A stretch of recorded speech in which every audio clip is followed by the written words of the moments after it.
Good morning, everyone. It's Joker, and today we're back with another slime video, and we've got the last quote-unquote stage of the Chamber of Truth, number 4. We don't have any more scheduled in the news as of yet. Now, that could very much change, right? We could continue to get more throughout the rest of the anniversary and moving forwards. It is a permanent event, which leaves it open for them to add new stages to it eventually. But this is the last one we have as of now, and it wants us to use a fire team against an earth team. So let's check out what the boss is. It is a Lumi. Okay. Interesting. 879k HP, 15.8k attack, and 14.6k defense. Ooh. That's pretty hefty right there. An attack buff and a magic buff. Lowers crit, poison and bind, nerfs blues, decreases earth resistance and defense, and then heals and gives herself a major buff. Okay, I mean this is pretty much exactly like Tempered Edge. Clayman right here. How much health does Clayman have though? He has less health. Okay, and less attack and defense. Ooh. Okay, but he still gives himself attack, magic attack, crit rate, poison, bind, blues. Yeah, he does everything the same. He's just not as strong. So you're going to want to use the same kind of strategy for this as you would that Tempered Edge, which makes sense because these just seem to be rehashed Tempered Edges. But the important thing to note is that this bind and poison... you can get around that by having someone who burns Lumi. Just like if you burn Clayman, he will not poison or bind you, which pretty much limits you down to one or two teams. But it's essentially the Fire 2.0 team: Toa, Shizu, Hero, Guy, Violet, and Benimaru. Yeah, okay, it's the same thing. So turn 1 is 2 orange and 4 greens. Benimaru, strangely for some reason, they gave him that specific orb changed so he can change into a 6-hand of greens turn 1. Sure, but he will also burn, which means that turn 1 you'll bring him in and you'll burn and you will no longer be poisoned or binded. So I mean, it should be fairly straightforward, but let's jump right in. Okay, before we actually do the run, I want to show you how the stage works, because you have to do a few specific things for Lumi not to totally fuck you.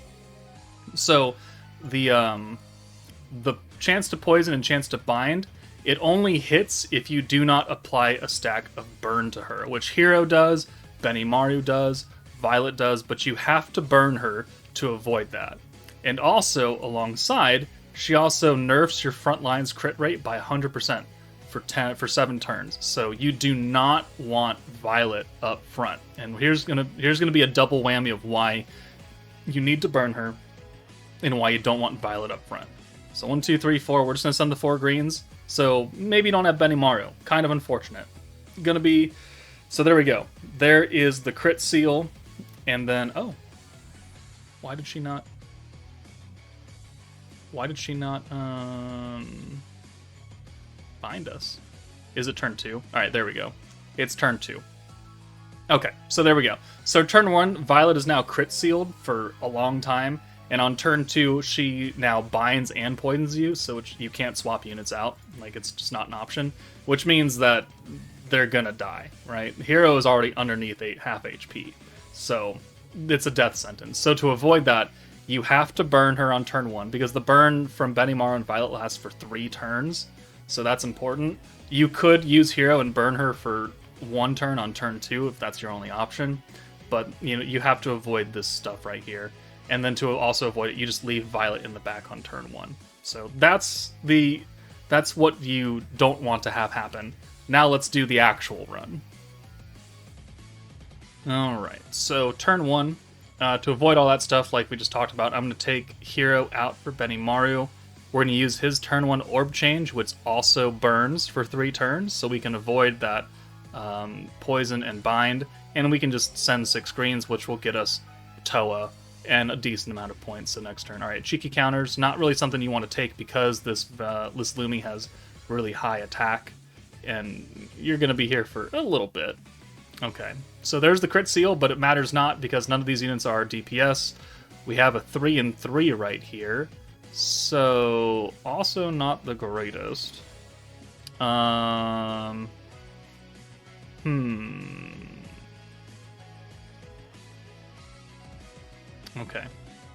that's not great.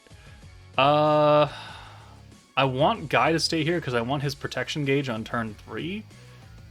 But I want Shizu's Pierce buff. But I guess it's not really that important, so we'll just take her out. And then we'll do her attack, her burn, the instant damage from Benimaru. 16k right there. And then we'll use Hero for Benimaru. And we will apply another stack of burn plus physical resistance down. So that's 3 stacks. So 60% of the fire damage we do here, it will be converted. And then we'll also use the giveaway to give us 6 violet orbs. So maximum damage. The only thing we're missing right here is that extra 15% pierce power from Shizu, but it's okay. So 22k damage right there. Every single orb. And then probably almost 50. Well, 44, never mind. But 104k damage right there. That's looking pretty good. Now Violet needs to go away. So we'll bring Shizu in for Hero. And we'll use the fire buff so that we can have it on. Well, the fire resistance is actually something that I want to take advantage of. And whatever. We'll run with it. And then we'll bring Benimaru in. And let's see. I could use all my points for 5 Hand of Green. Or just send 4 Guy orbs. Let's just do that. Yeah, that'll get us Toa. It should work out fine. Alright. 9k right there. 12.9 on the burn. And she's down to 1 stack. Okay, that's an interesting hand. We'll take Benimaru out. Alright, and then we'll use Guy. So he has the alt damage 50% and crit resistance 20%. Violet has the crit, so that'll help us do extra damage. And then we'll take him out for Hero. We'll use Toa, and then we should be able to use only one of his skills. So let's do the... Do we do the giveaway? We have 2 Violet orbs. We could give away into a full 6 Hand of Violet again, or we could put another stack of burn on. Let's do the giveaway, and then lower the resistance. Okay, so this should do fairly good damage right here.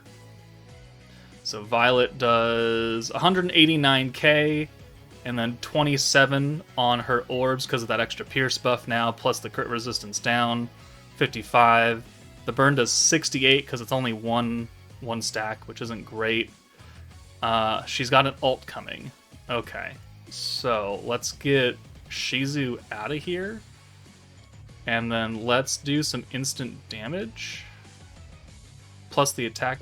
let's get the attack buff and a burn stack. Yeah. And that's all we got, huh? That's all we got.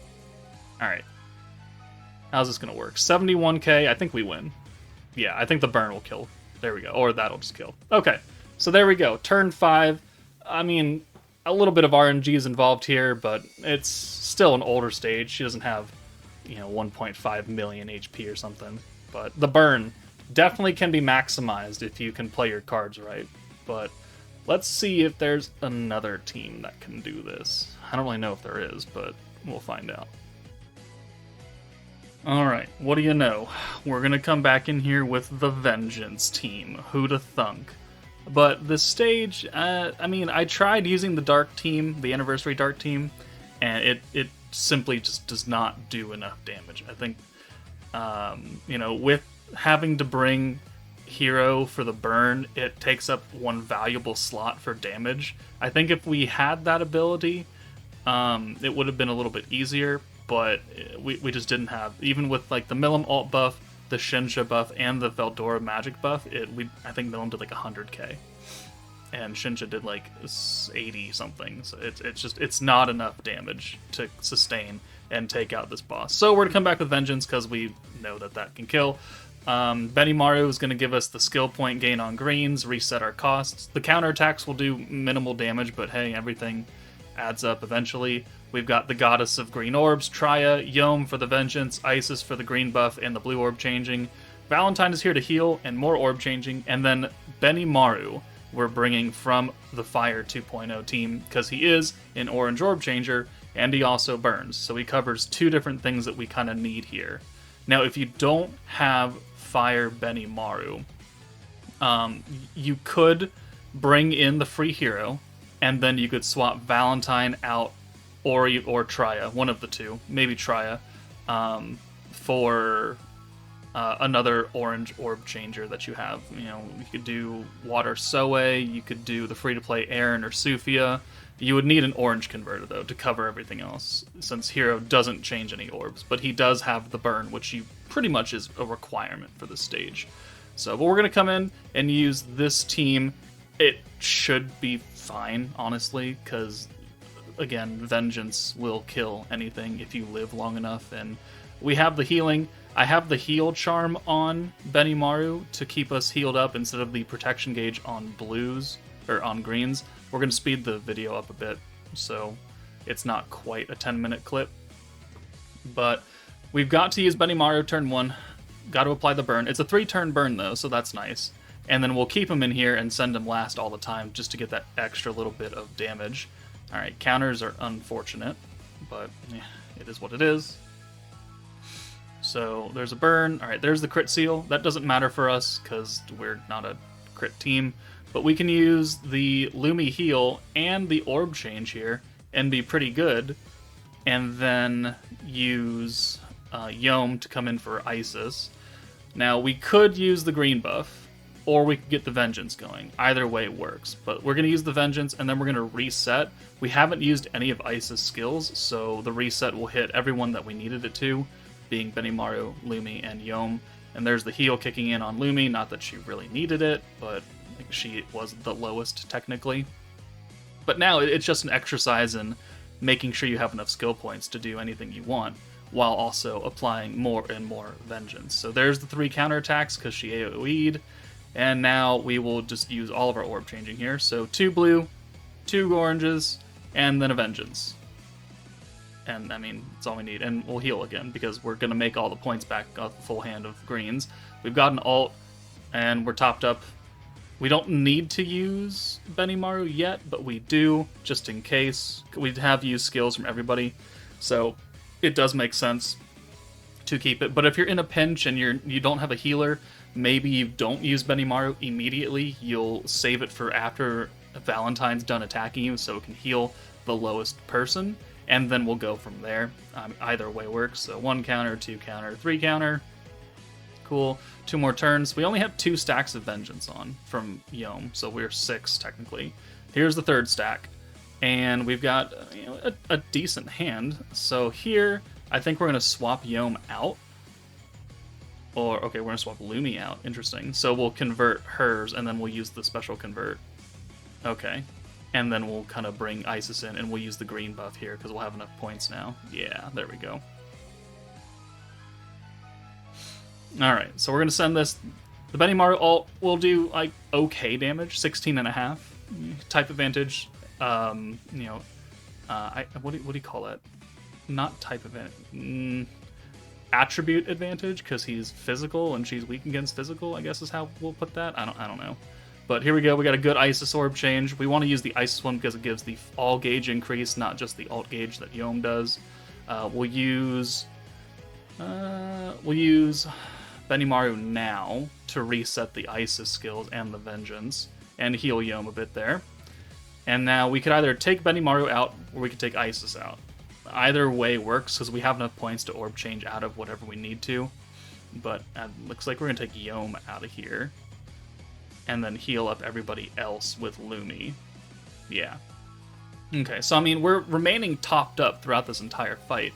We're going to start having the Vengeance kick in now after this turn. I'm not quite sure why I put Trya in here. Oh, it's because he's about to ult, right. So Lumi's ult can hurt when you don't have type advantage, especially with a bunch of free-to-play units. So that's why I brought Try up here, is to tank the ult in case he decides to hit, because we have a 1 in 3 chance of hitting Isis, and you really don't want her to hit Isis because she's the weakest. All right, perfect. 13k, still did like more than half of his HP plus the follow-up. I've had this Vengeance run go bad because I haven't swapped in Trya and he's hit Isis or someone and they died, right? They straight up died. If you get an unlucky crit or pierce with that AoE follow-up on Isis after she takes the ult, she will leave. And that's really not what we need to do here. So now we need to focus on getting Benimaru back up. He is our primary damage source for normal orbs, and he's also one of our main converters. So we really can't have him go away. But we have the Benimaru in our pocket, but we don't really need to use it here either, because I want to make sure that we can heal with that charm on Benimaru next turn. But we are going to reset the orbs here because we do need that stack of Vengeance. We're going to get it back because we still have the Isis buff going, and then we're going to take out Isis for Lumi. Alright, we don't really need to use anything here, right? We're not that low on HP. We're going to send Trial last, just for extra damage. She's magic though, so she won't do quite as much as Benimaru. And of course if you guard, then it's really not going to work.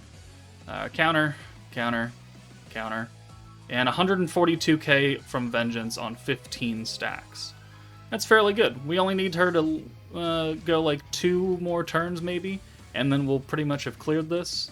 So now we've got to make the decision on how we want to play this hand. Because Benimaru has an ult, and we bring her in for Trya, we're going to take that orange, and then we can use Lumi's Orb Change, and then reset everything with Benimaru, and that'll give us the heal. It'll heal Benimaru with Benimaru's charm, and then we can heal with Lumi, and then we can put more Vengeance on.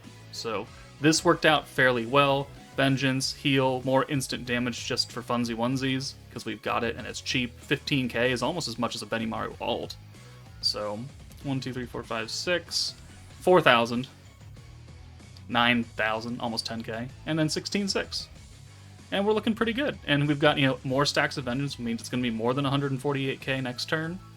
6,000 on the burn as well, just for funsies. Counter, counter, counter, and 171. So as, she has 172k HP left, so she's dead, right? No matter what we do, she is going to die this next turn, because we're going to do damage to her throughout the normal orbs. She's going to take more Vengeance. We have the points. We could apply another Vengeance if we really wanted to, but I'm going to Orb Change just for funsies, because I want to make sure. We got to double tap and make sure that Valentine is dead. So, it is what it is. We don't need to do this anymore, just in case for some reason she does live, which she's not. She's not. She's dead here. Cheeky counter just as a parting gift. And then how much does the Vengeance do? Another 181k because we didn't apply anything else. Counter, counter, counter. And 142k. There we go. So though, we have cleared the 4th stage of the Chamber of Memories with the primary team, and of course more Vengeance. I'm not aware, but I haven't really tried any other teams to do this. But I'm sure there is. So we'll keep trying using out other teams. If you have one that you know works that's not one of these or some kind of slight variation of this, let me know in the comments. But that's it for me, guys. Take it easy, and I'll see you all later.